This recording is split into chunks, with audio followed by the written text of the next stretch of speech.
김정기 목사님 오셔서 모든 게 훈련이다 이런 말씀을 하셨는데 그런 것 같아요. 우리 방문해 주셨던 분들이 좀 많이 얘기하시는 것 중에 하나가 장로교는 원래 그렇게 조용하냐 얘기를 하시는데, 조용할 수도 있고 뭐 또 여러 가지도 더 상황도 예배 분위기도 다 다를 수 있지만 우리가 마음을 활짝 열어서 정말 하나님께서 주시는 대로 그대로 받을 수 있는 분위기는 돼야 되거든요.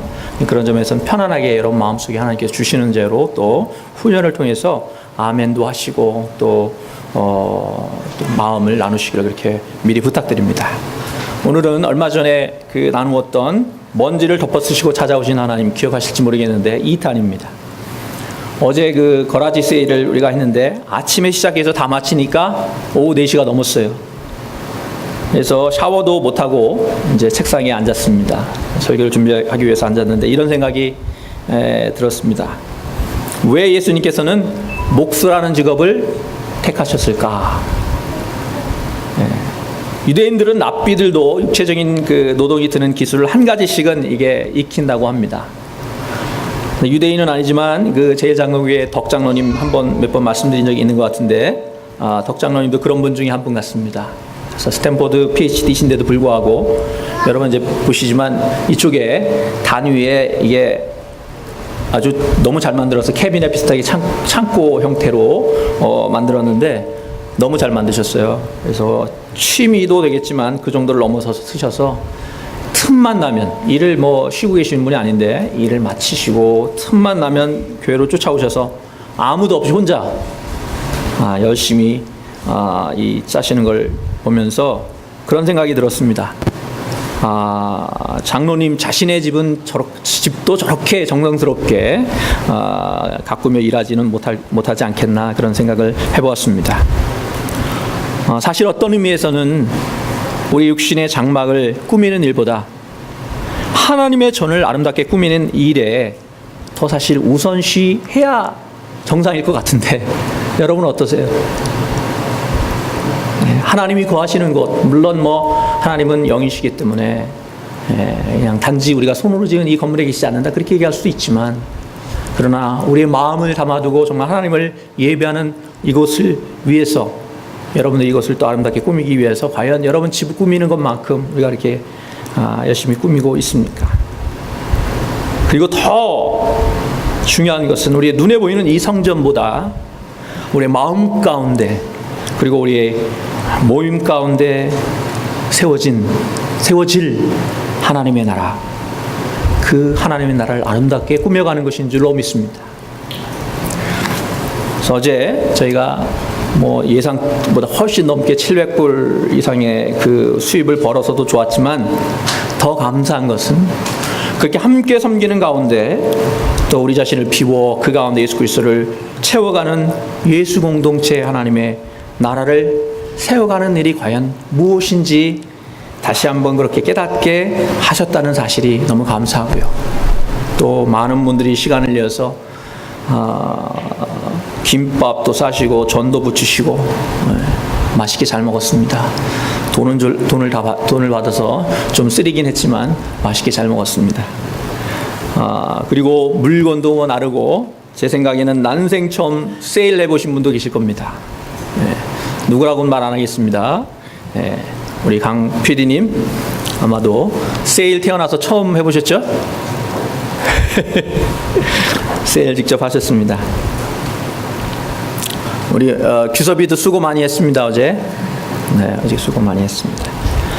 하나님 나라는 그래서 저 멀리 하늘에만 있는 것이 아니고 우리 가운데 있는 줄로 믿습니다. 우리 마음을 비워내고 주님께서 우리 안에 거하실 때, 주님이 거하는 곳이 주님의 전이잖아요. 주님이 거하는 곳이 하나님의 나라인 줄로 믿습니다.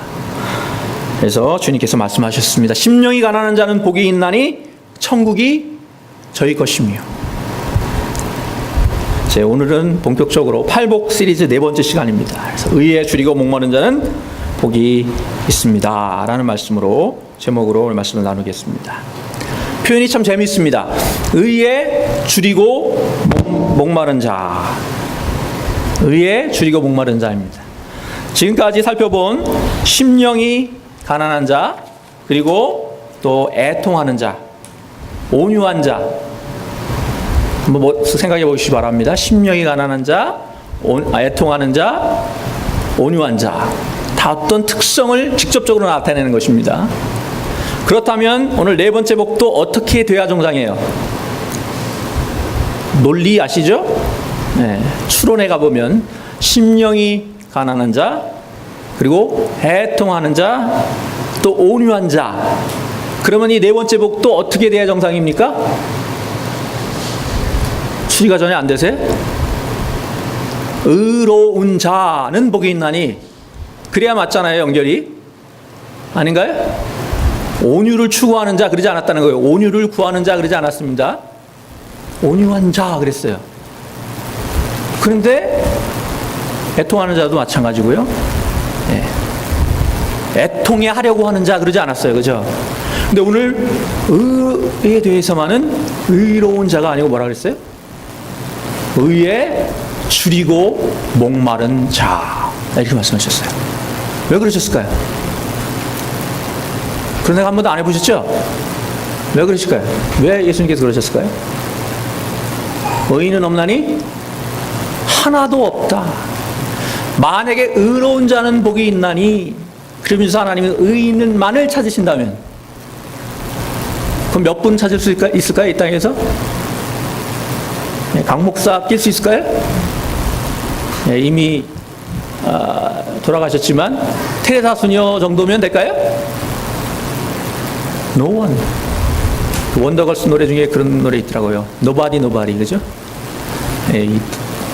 연세 드신 분들이 다들 모르시는 굉장히 유행한 노래 있습니다. Nobody, 그죠? 아무도 없습니다. 그렇기 때문에 하나님께서 찾으시는 것은 뭐가 아니에요? 의인이 아니에요. 착각하지 마시기 바랍니다. 하나님이 보시고자 하는 것은 얼마나 의롭냐, 의롭지 않으냐, 이거 보시는 게 아니란 얘기예요. 그 기준으로는 노바디예요. 그래서 오늘 본문에 뭐예요? 뭘 보시겠다는 거예요? 의에 대한 줄임과 목마름이 있는가, 그것만을 보시겠다는 말씀입니다.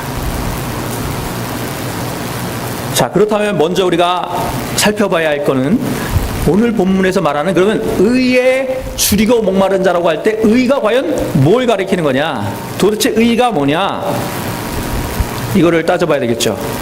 의에 줄이고 목마른 자는 복이 있나니 그랬으니까, 그러면 과연 그 의가 뭐냐? 의가 뭡니까?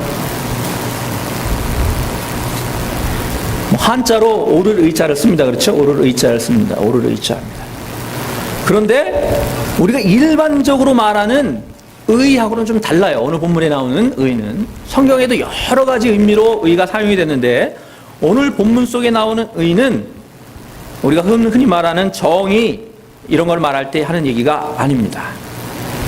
그리고 결정적으로 이게 내 의를 가리키는 게 아니란 얘기예요. 내 의를 가리키는 게 아닙니다. 왜 그렇습니까? 그랬다면 의로운 자는 복이 있나니 그래야 돼요. 그리고 이미 내 안에 그래서 의가 있다면 그 의를 그렇게 간절히 찾을 이유가 없죠. 자, 로마서 1장 17절을 다 함께 찾아서 읽겠습니다. 로마서 1장 17절입니다. 성경 어디 뒤에 없으신 분들 좀 드리고요.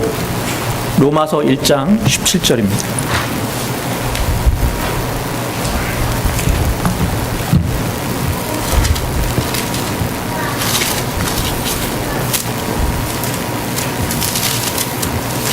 다 같이 찾으셔서 한 목소리를 읽도록 하겠습니다. 로마서 1장 17절입니다.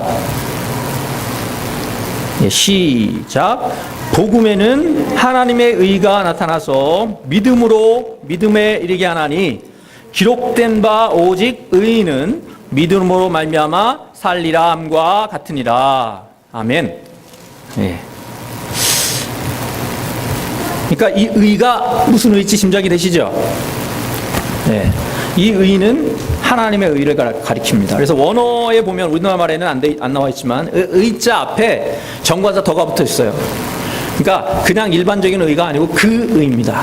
그리고 그 의가 가리키는 것은 하나님의 의예요. 자, 그러면 이제 다시 물어야 돼요. 앞에 하나님이란 말이 들어가 있지 않지만 그 의, 하나님의 의를 가리킵니다. 그래서 하나님의 의에 대하여 줄이고 목마른 자는 그런 뜻입니다. 그렇다면 이제 하나님의 의는 과연 또 뭐냐라는 것을 물어야 될 텐데, 한 가지 또 재밌는 게 있어요. 여기 보시고 한 가지 또 재밌는 게 있는데 뭐냐면, 몇 번 말씀드린 적이 있는데, 이 의자가 한자로 여러분 어떻게 쓰신지 아세요?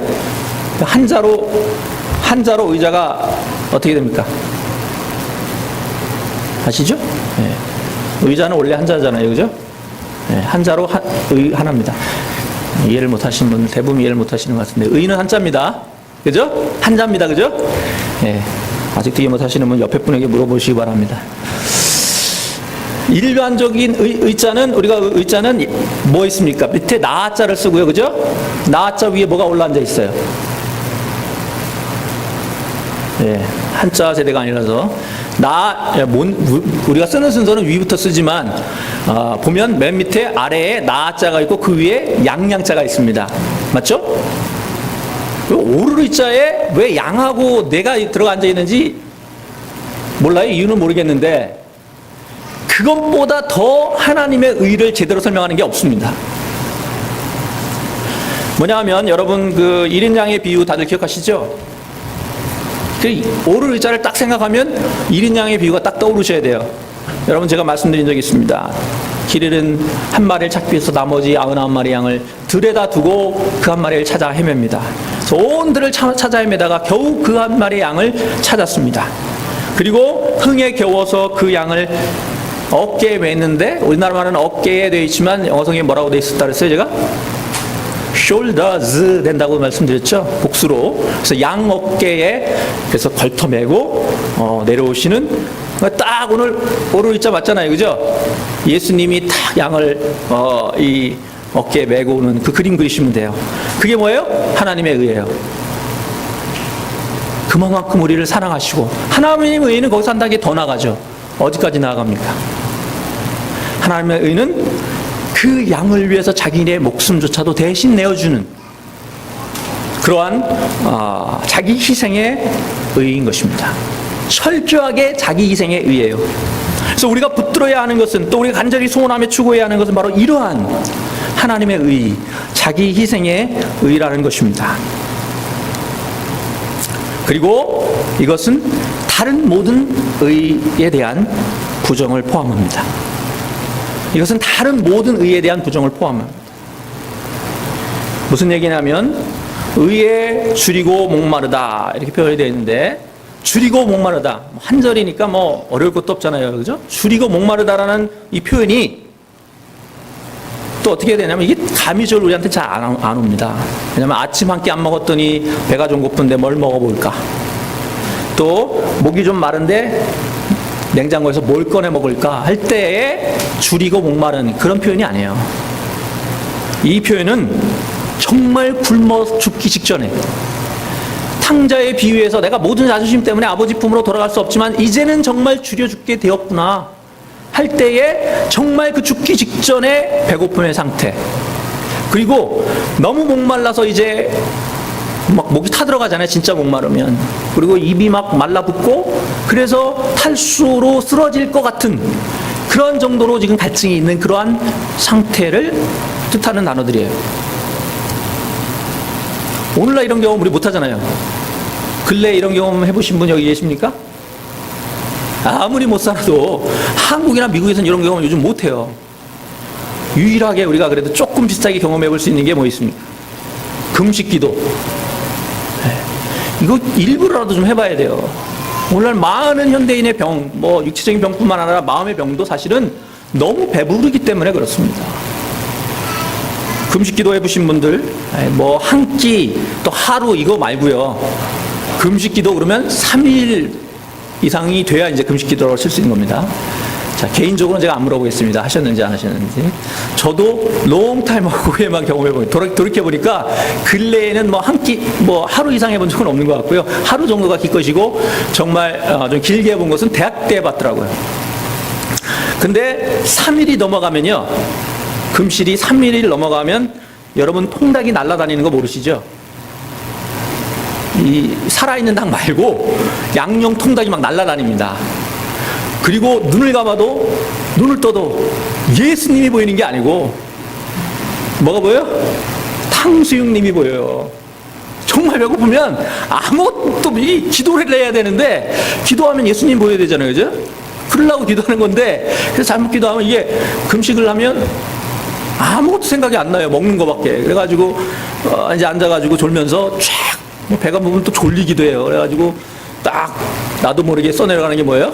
먹을 목록. 금식 끝나면 먹을 목록. 그래서 쫙 나중에 보면 한 페이지가 그냥 가득 차 있습니다.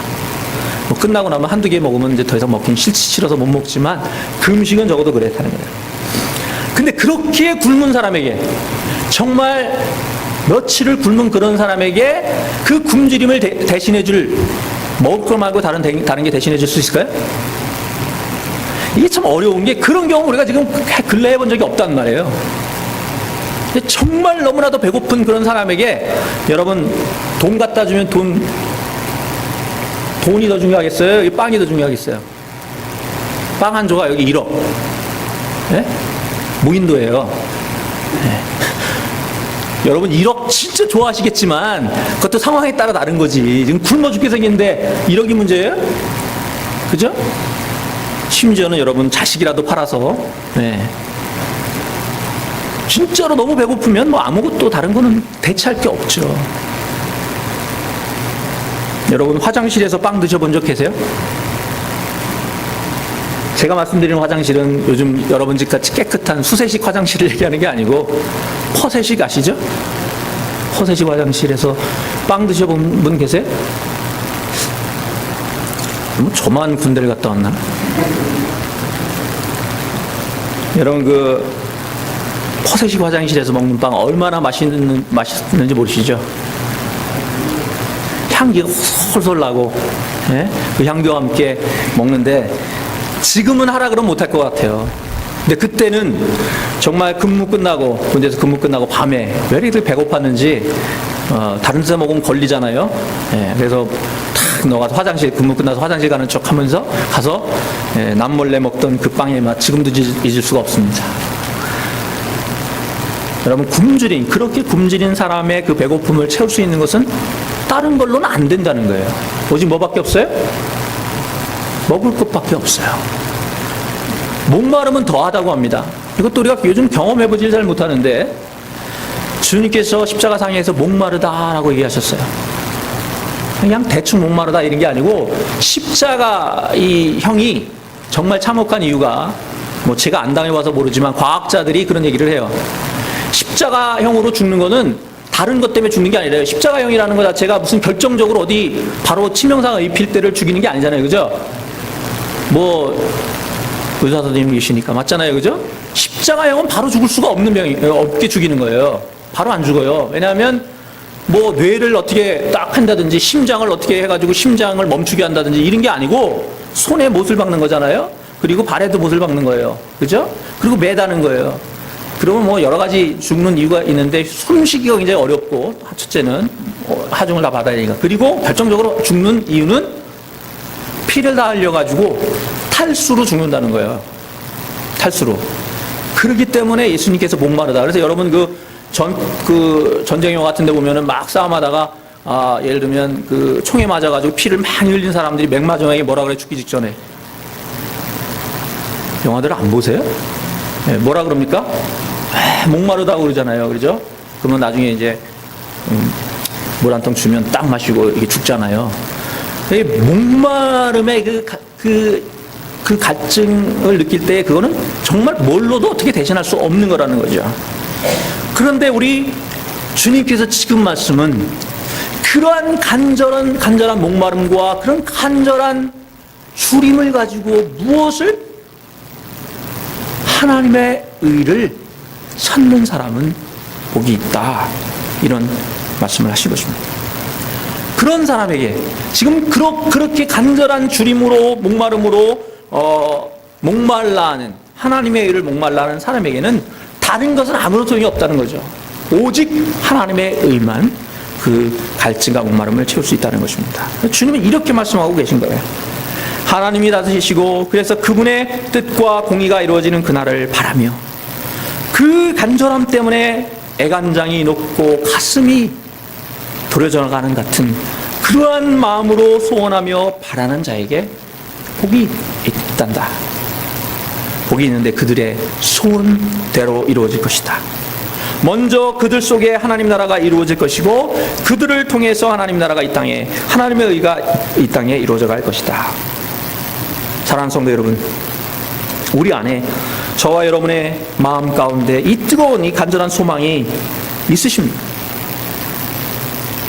당장 눈앞에 이익에만 눈이 멀어서 또 여러 가지 행사와 계획들 때문에 제가 가슴 아픈 이유는 거기 있어요. 예배의 소망이, 하나님 나라의 소망이 더 우선이 돼야 되는데 그것이 우선이 아니고 우리가 다른 것에 눈이 멀다 보면 그것을 외면할 수 있다는 거예요. 여러분이 얼마나 예배에 목숨을 겁니까? 저부터. 다른 거 있어요? 이 세상 여러분들이 얼마나 하루하루를 하나님 언제 불러가실지 모르는 그 상황에 얼마나 여러분이 헌신된 마음으로 신령과 진정으로 하나님 앞에 예배하는 자로 우리가 서 있습니까?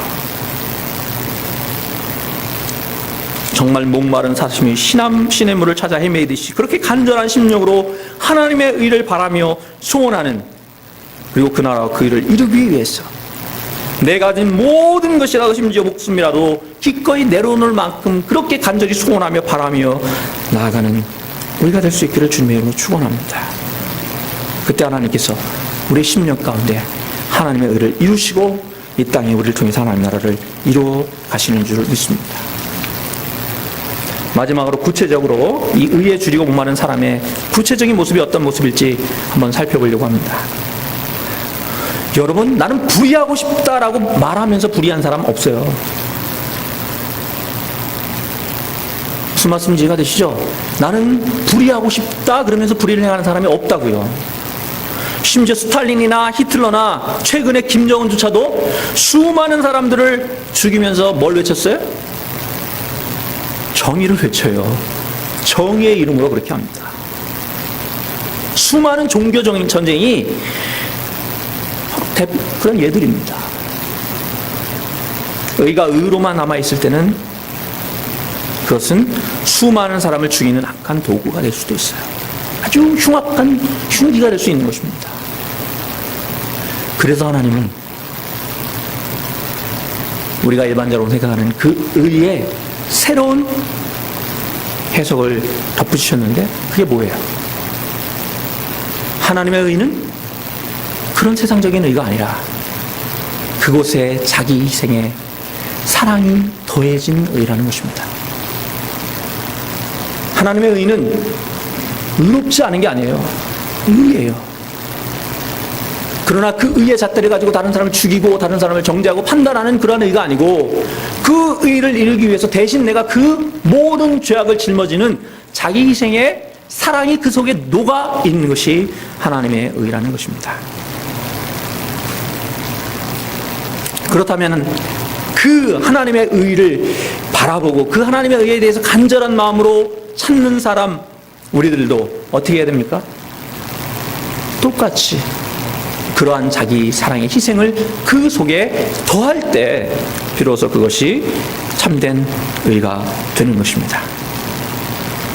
오늘날 교회의 문제는 교회 안에 죄인들이 너무 많아서가 절대로 아닙니다.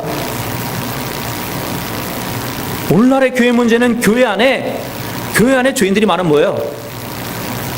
여러분 착각하지 마세요. 교회 안에 죄인들이 많은 뭐예요? 감사할 일이죠. 감사할 일인 것입니다. 오늘날 교회의 문제는 그 안에 의인이 너무 많다는 게 문제예요. 다시 말씀드려야 되겠습니다. 오늘날 교회의 문제는 의인인 척하는, 그래서 자신의 죄조차도 바라보지 못하는, 그리고 그 잣대를 가지고 다른 사람을 판단하고 정죄하는 그러한 일에 능숙한 바리새인과 서기관들로 가득 차 있기 때문에 문제인 것입니다.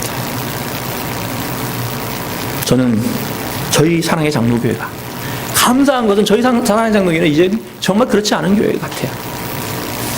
세리와 죄인들로 가득 찬 그런 교회가 되기를 소망합니다. 아멘 안 하실 줄 알았어요. 정말 세리와 죄인들로 가득 찬 교회가 되기를 주님으로 축원합니다. 끝까지 안 하실 줄 알았는데 한 번 더 합니다.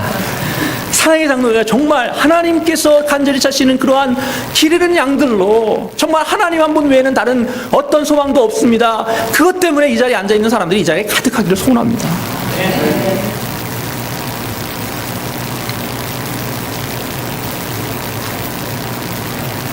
먼저 우리들 자신의 죄 때문에 가슴을 찢고 애통해하며 하나님의 앞에 무릎 꿇고 눈물로 기도하는 그런 사람들이 많아야 돼요. 그리고 그 눈으로 그러한 불쌍한 우리들의 모습 그대로를 받아주시는 그 하나님의 은혜에 너무 감격스러웠어.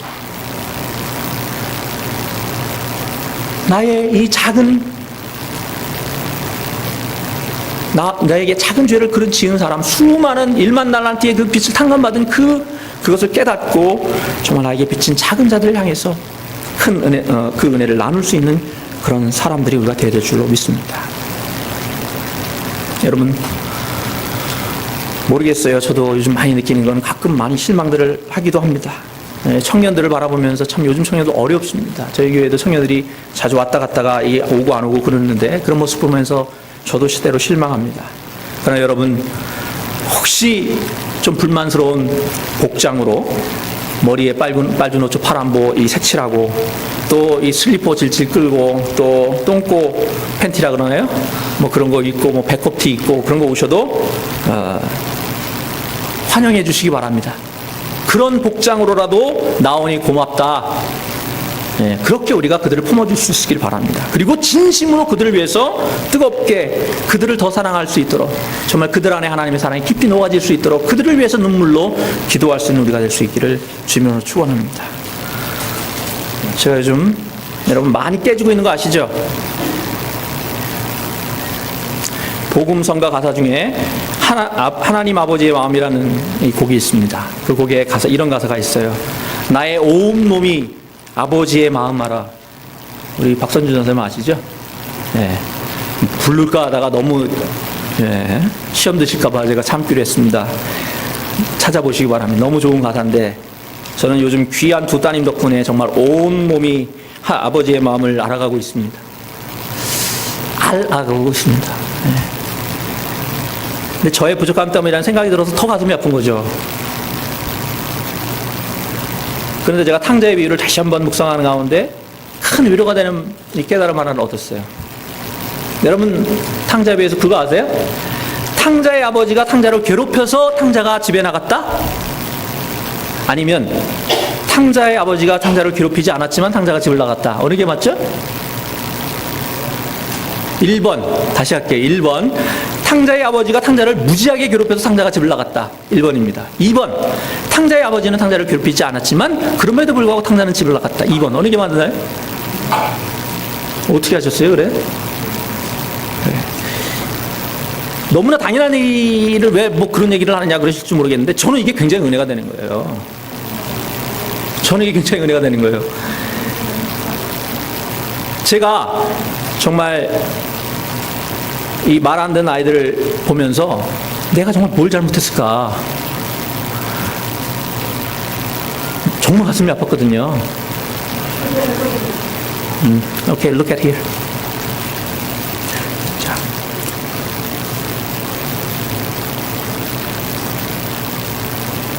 제가 뭐 잘했다는 생각은 들지 않는데 그러나 이 탕자의 비유를 다시 한번 묵상하면서 아무리 잘해도 집을 떠나보지 않은 탕자는 아버지 없는 삶에 대한 로망 때문에 결코 현재의 삶에 만족할 수 없는 거구나.